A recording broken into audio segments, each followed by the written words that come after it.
Hi, I'm Rabbi Dan Ain, and I'm here today with Gabriel Levin, who is Meyer Levin's son. Meyer is the author of the classic 1956 novel Compulsion, which is being reissued by Fig Tree Books, including an introduction from Gabriel, as well as a foreword from Marcia Clark, and it's a pleasure to have you here with us today. Pleasure to be here. Thank you. Your father's book was a tremendous success when it was released in 1956, including a feature film starring Orson Welles. What do you think accounted for that popularity? Well, it's a psychological thriller, so it has suspense, tremendous suspense. It has atmosphere. It's Chicago in the 20s.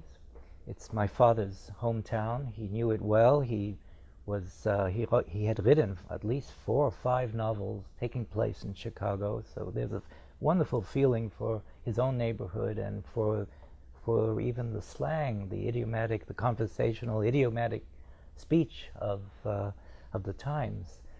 And it's a novel of ideas, the question of the nature of human nature, of evil, normality. These all come up in the second part of the novel. The trial itself, in which it is the first trial, the Leopold and Loeb trial, since the novel is based on a true story. It's a documentary novel. It's the first trial where the defense and the prosecution will bring a team of psychiatrists and psychologists in order to explain the motive, or the fact that there was no motive. So you have a novel of ideas, atmosphere, suspense, and fourth, there's a romantic love story in the midst of the novel which pulls all of this together, and that is the love the narrator, Sid Silvers, who is really my father, who is involved. He's a cub reporter at the time. He's involved in reporting both in the first part of the book, trying to find out who killed this young boy. He's the cub reporter, and he's reporting also on the trial. His girlfriend, in the first part of the novel, sort of falls for one of the murderers, and so that's sort of a classic triangle. You have the narrator's girl who's attracted to Judd. And so Artie and Judd are based on Leopold and Loeb, Yes. Who committed the heinous murder of Robert Franks back in 1924. And when released in 1956, they really tapped into a certain cultural desire to both understand, I guess, the motivation for why a murder like this could take place, which is the first part of the book. The first part of the book deals with the crime itself, and then the second part of the book is a fascinating trial account written in a documentary novel style by your father. What do you think this current generation, this 2015, would really be interested in terms of this work? I think primarily, first of all, we've seen unfortunately since the 1920s, when you have this first instance of a crime without a motive, I forget what the expression he uses in the novel. And it's the first time, and unfortunately, we've had other crimes of this sort since the 20s. Many cases of crimes of this nature. In this case, the 2 young men were also privileged. They were from a very wealthy Jewish family, and the choice, the victim, was just completely arbitrary. But we've seen this happen again and again. And today, I've just come from Boston, and the trial of the Boston Marathon bomber has just begun. And it's exactly the same thing in the sense of you have 2 brothers, one egging the other, so you have what in Compulsion is brought up as the folie à deux, the influence of one dominant character on another, who is more submissive, and probably if you didn't have this combination, the crime would not have occurred. very possible. It's just a combination of the two characters. Tell me a little bit more about that, because that relationship is tremendously written and expressed by your father. What do you think accounted for his sensitivity and his ability to be able to express the relationship between Artie and Judd in a nuanced and psychologically deep fashion? Well, my sense, first of all, my father was actually witnessed the crime and the trial. They were all students at the University of Chicago. This was a formative experience for my father. He was 18, 19, 20 when the crime occurred. They were all in Chicago. They were all students at the University of Chicago. They were all Jewish and child prodigies. They had entered the University of Chicago at the age of 14, the three of them. The difference was that Leopold and Loeb, Artie and Judd, were from very wealthy Jewish assimilated families from the south side, German. My father was from a poor Eastern European family on the West Chicago. So there was, from early on, this fascination, this sense, and he writes about it in the preface to the book, his own fascination, his own sense, well, this could have happened to me. And I have some sense of understanding of these two kids because they're privileged, they're also highly intelligent, they have a very strong sense of themselves as, in their case, as being superior. And this can go one way or the other. He talks about that this could go towards a constructive view of how you're going to contribute to society, which sort of was what my father felt he was doing as a novelist, or it could go in destructively. So he had this from a very early, from the actual 20s when they were all students, and then he went through the Second World War, and this question came back up again.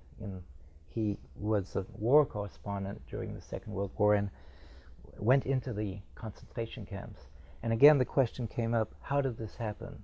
How did this happen that people follow orders, the sense of an authoritarian society where people just do what they're told? And that was the connection to the folie à deux. How does one person who is more submissive just go along with somebody else who eggs him on?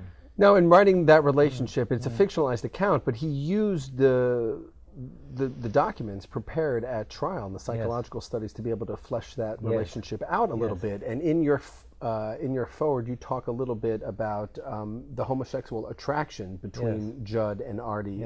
Can you talk a little bit about that and how it was expressed and maybe ahead of its time back in 1956? Yes, it is ahead of its time. It's the first, since it's the first time that psychiatrists are called and try to explain the evil, try to replace the notion of evil, which the prosecution, of course, is bringing up all the time.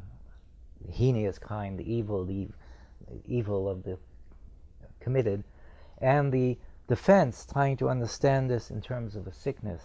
Now, of course, today we would not see homosexuality that way, but I think in the 50s this was already a step forward. To say this is not necessarily evil, we have to try to understand what happened to these two young men and how the combination, this folie à deux, occurred and what happened in their childhood. All of this comes up in the documentary side. He's basically taking the trial records from not only Clarence Darrow, the well-known defense lawyer who defended the two boys, but also the battery of tests that were given. And so there's a lot of, this is a novel of ideas, the side where he's just bringing up these ideas which were surfacing for the first time and floating around in terms of understanding one's childhood, the dark side of one's childhood, and the parallel to what was going on in Europe. And Clarence Darrow himself in the trial talks about the First World War and the bloodletting in the First World War, and that enough of that, he says, in the famous summation, it's just wonderful. He says, enough of that bloodletting, enough of revenge. We have to understand. We need to understand the motives. That's Clarence Darrow speaking, 1920, and in the 20s, and again in the 50s, this is what my father is saying. We have to understand what went on in the murder, and we have to understand what went on in Germany in the Second World War. Yeah, and what's interesting is that so both of the murderers, Leopold and Loeb, are Jews. The victim, Robert Franks, was a Jew, and your father was a Jewish cub reporter covering this sensational trial in Chicago. What do you think that him being Jewish and covering this trial of two Jewish young boys, his age, how do you think that impacted his perspective, and how does that come through in the novel? Yes. Well, there is, of course, the fascination, the sense that they're all Jews. Of course, that had, I'm sure, some impact on my father, and why it stuck in his mind all these years. He wrote the novel some 25 years after the actual trial.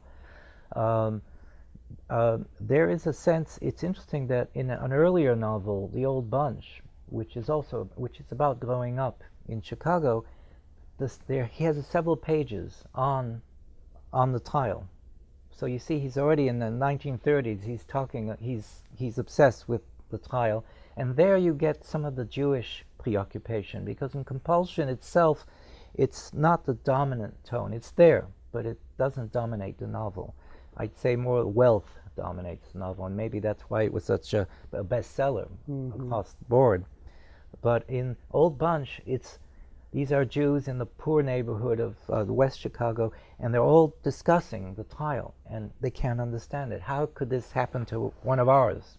So there is that sense of, are they one of ours? Of course, in the Old Bunch, they're all poor, from the poor neighborhood of West Chicago, and they're talking about they're Jews, but they're from the wealthy neighborhood, right. And maybe that's the difference. Yeah, talk to me a little bit about wealth, especially when we think about, so your father was from the poor side, the murderers were they were wealthy young Jews, and of course the trial and the ability to have the resources to be able to hire someone like Clarence Darrow, and issues with wealth and the justice system persist to this day.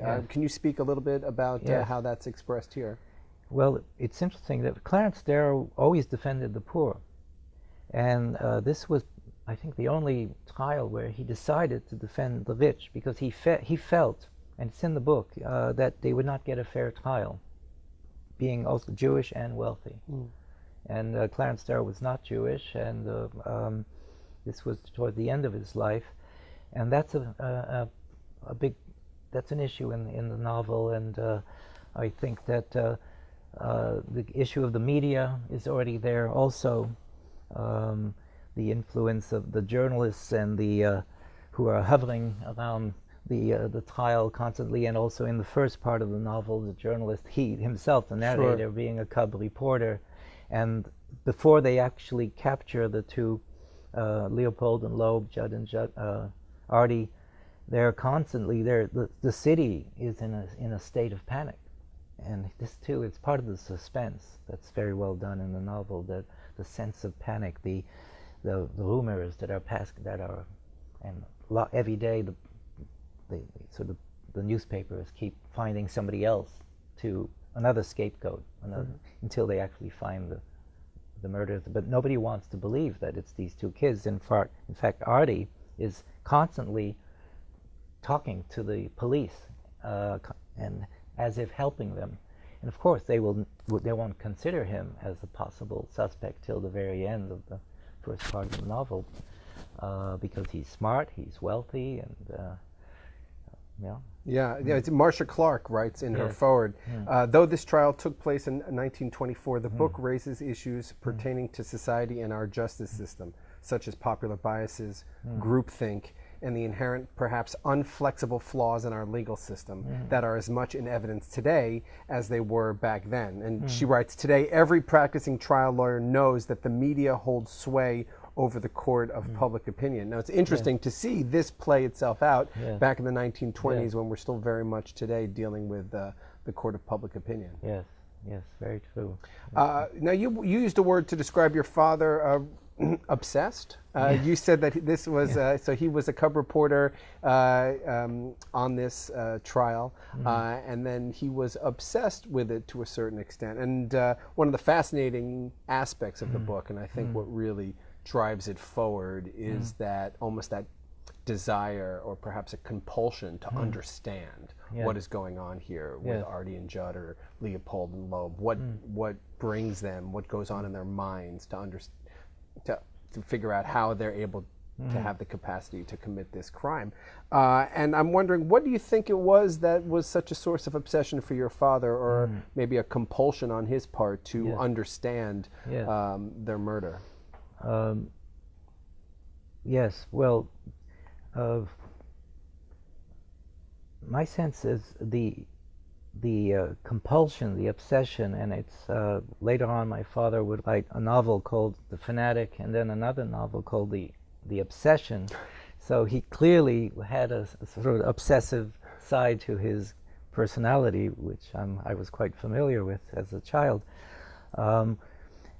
And part of it was wanting to understand, as you say. There was a part that was just trying to understand, trying to get to the heart of the matter, and that you could say that was certainly the positive side that drove him to write the novel and other novels, and his involvement in many different causes, and his war correspondence, and his involvement in the creation of the State of Israel.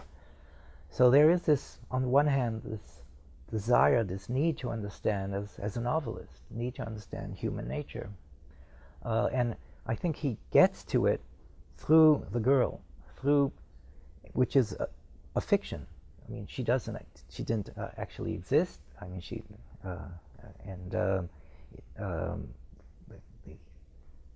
this is part of the novel. This is the girlfriend of the Sid Silver, who is the cub reporter. Yes, right. The girlfriend, because the girlfriend flirts with Judd, the passive character, who is drawn with great sympathy and by my father. And that's the side where he gets to, by imagining their courtship. She actually goes out several dates with Judd and starts fall in love with him. And all of that is a means of getting into his psyche. So there you have the novel and the creative aspect of my father's, say, genius, that he could enter into this very dark character, or disturbed, through creating Ruth, who is his girlfriend, and he sort of loses her in the novel. So that's one side, and the other side, the darker side in my father's personality, I would say, with his own obsessions. And my father had, while he was writing Compulsion, at the same time he was involved with the Anne Frank diaries, and trying to get them, writing the play, the version of that was that he had permission from Otto Frank to write, because he had been involved in helping Otto Frank get the diaries published in the United States. I won't go into any detail into the saga, but his own obsession was that in the end he could not have his own stage version published. The producer rejected the version. Otto Frank went along with the producer, and this became his obsession the rest of his life. To his dying day, he could not get over that his version could not be published, and that was a side, something he just couldn't let go. And he took Otto Frank to trial. So there you have in some ways, a replaying in a softer and less sinister version of Compulsion, but a replaying of an obsession that he could just not get over, and he tried to write it out of his system in a book called The Fanatic, a novelized account of what had happened to him, and then in an autobiographical book called The Obsession, where he goes over the whole of the. So Do you think his obsession with the Diary of Anne Frank and with trying to get that play made was connected to the publication of this book and the success of it? Yes, well, that's my own pet theory. My feeling, I've never spoke to my father. I would never dare to speak about it because he would probably get into a rage. But my sense, years after my father died, thinking over the whole the Anne Frank, Otto Frank affair of my father's, that somehow my father felt guilty that he had had this tremendous success in writing Compulsion about two Jewish kids who murdered a young boy, and at the same time he wanted to bring forth to the world the diaries through the play. And he talks about it, and he had also witnessed the camps. He had gone right into the camps before the American Army as a war correspondent, and he talks about this in Search. So I think he felt that the diaries would be the counterpart to the Compulsion. Compulsion would be showing the dark side of human nature, and these two Jews, who happened to be Jewish because they were not, but they were completely assimilated. They had distanced themselves from the Jewish, at least from ethnic side of the Jewish religion. They were not religious at all, but they had no connection to Judaism. And Frank, and his quarrel with Otto Frank was that the Broadway version of the play, they had taken out the Jewish element in the diaries. That was his big point he kept making. Now he felt that there were some entries. It's true. There are only 2 or 3 entries where she talks about why this happened to Jews. There's a long entry at the very end of the diary, and in the play this doesn't. They took it out. They wanted to universalize the diaries, and Otto Frank wanted to universalize the diary. He told me. So that's. It's interesting, and you write about this in your introduction. It's interesting that this is a crime that takes place in 1924, but is written about from the perspective post the Holocaust. Yes. And you write about this in terms of it might have been your father's attempt to grapple with how could something of that nature occur? How could a Holocaust happen? And using Leopold and Loeb as sort of a very small microcosm to understand how a culture or society could go along with that sort of amoral activity. So can you share a little bit about that and perhaps what he is trying to uncover about the Holocaust through the perspective of Artie and Judd? Yes, I definitely feel that this is a part of the novel, and he talks about it himself. He manipulates time in Compulsion very cleverly, so that the novel starts out in the 50s and it keeps shifting back and forth from the 50s, talking about 25 years later. One of Leopold, I think, is up for pardon because is it Loeb or one is killed in prison. Loeb is killed. Loeb is killed in prison. Leopold is up for pardon. Somebody contacts him. Weren't you the reporter back then? So he's in the 50s, and then he shifts back and forth, and that again is a novelistic element, something that he brings in, a technique that's done that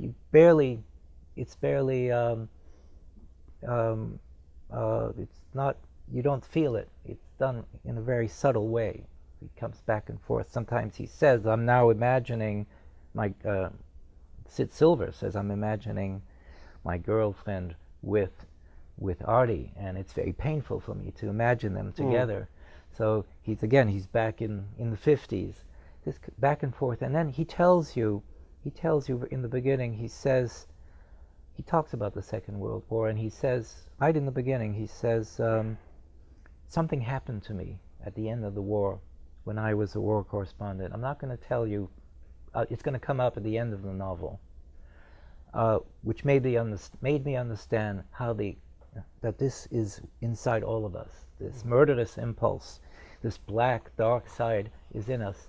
And I won't tell you what happens because this is part of the suspense of the novel, but at the end he does go back to the Second World, the very last pages, back to what happens to him, and one understands why he has this empathy, this ability to understand that we all have a dark side that we control, but that under the right conditions, and if you have this folie à deux, or if you have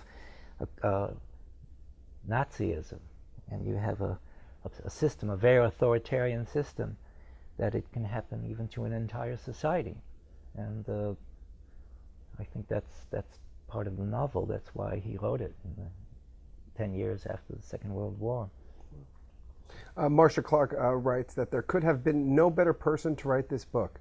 Meyer Levin's masterful skill as a writer and profound psychological insight into the characters of Nathan Leopold, transformed in the novel into Judd Steiner, and Richard Loeb, fictionalized as Artie Strauss, produced a powerful, nuanced, and impressively credible depiction of two equally but differently disturbed minds. I just want to thank you for coming in and having this conversation with us. The book, again, is the reissue, Compulsion, by Meyer Levin.